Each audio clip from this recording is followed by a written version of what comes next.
Hey guys, I'm Exodia, and this is Exodia's QuickCodes. Today, we're going to be talking about variables.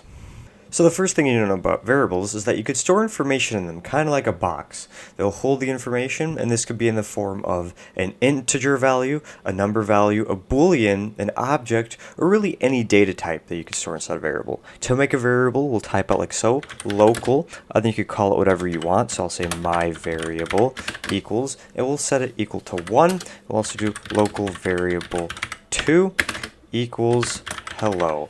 And then if we were to print my variable 2, that'll print hello, and then we also print my variable plus, or my variable times 2. So as you can see, hello and 2 gets printed.